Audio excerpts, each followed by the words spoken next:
to the tarmac. Today you will take your first flight. Try to follow the instructions carefully and don't be discouraged by any difficulties. Let's get going. In order for the plane to take off, it needs to build enough speed.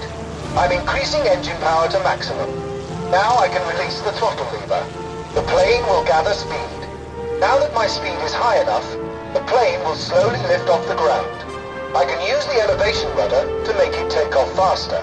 Now the plane is in the air. I'm waiting for it to build up enough speed so that it doesn't fall back to the runway. Then I'll retract the landing gear and flaps. Takeoff complete. My plane is now airborne.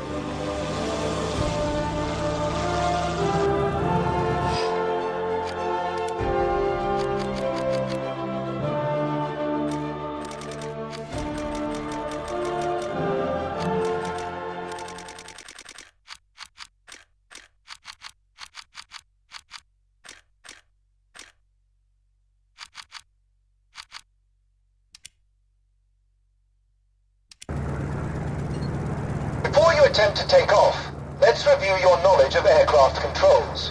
The first one is the elevation rudder. It's also called the elevator. As the name suggests, this control is used for ascending and descending. Try it yourself. When you push the elevator down, the plane goes up. When you push the elevator up, the plane goes down. I think that's clear enough. The second control directs the ailerons. Ailerons are used to roll the plane left and right. When you use this control, it makes the aileron on one wing go up, and the one on the other wing go down. Try it.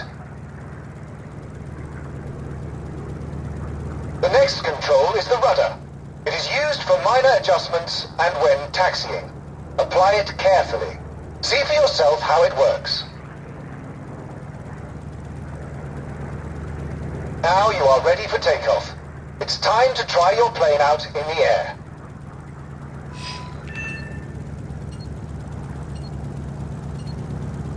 The throttle lever regulates engine power. Position the throttle lever at full forward position. Your plane will start gathering speed. Your speed and current engine power are shown as a percentage on the indicators. Watch the plane carefully while it's building speed.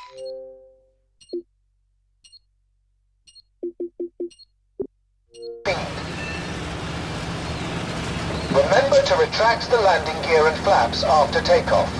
If the landing gear and flaps remain extended, they will slow the plane down and decrease its maneuvering ability. Congratulations on your first takeoff. Trust me, when piloting planes, takeoff isn't exactly the easiest part. Make sure you keep an eye on your altitude, especially when maneuvering the plane. You have a special altitude indicator to help you. Now for the ailerons. I've already told you that they are used to control your roll angle.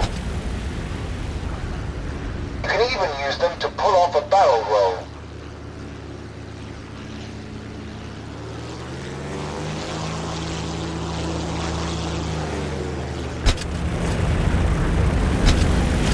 But I'm not asking you to do a barrel roll right now.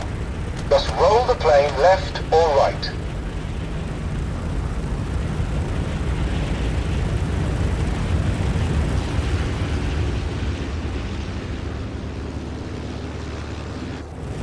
Excellent. Now for the rudder. You can use it to change the course of the plane slightly. In order to make a sharp turn, you shouldn't use the rudder. It's not meant for that. Now I will teach you how to control your airplane's speed. Your airplane speed decreases when you gain altitude and increases when you lose altitude. The ability to effectively convert one into another is the key to your victory in combat. The throttle lever also helps you control your speed. You used it to build enough speed for takeoff. If you drop engine power, your speed will decrease. Try that now. Increase engine power to return to cruising speed. Sometimes you need a quick, short-term increase in flight speed. This can be achieved by using the afterburner. Accelerate the plane. Be careful when using the afterburner. It overheats the engine and might cause it to give out.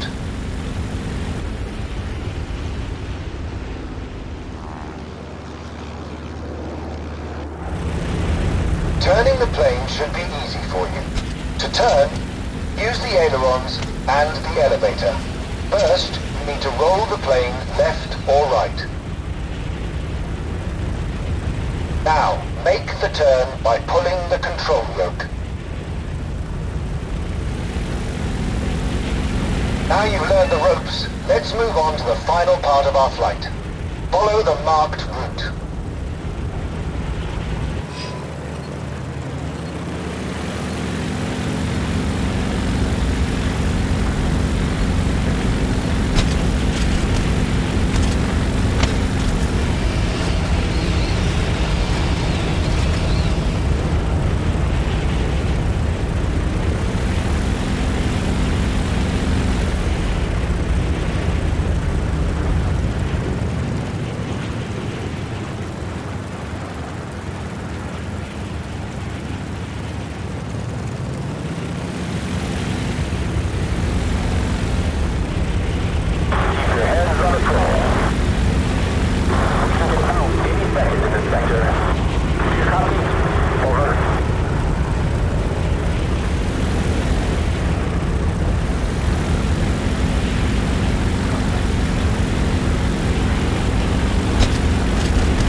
Congratulations!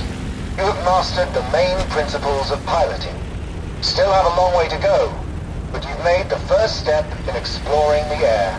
You have all it takes to become a real ace.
Welcome to the second part of your training.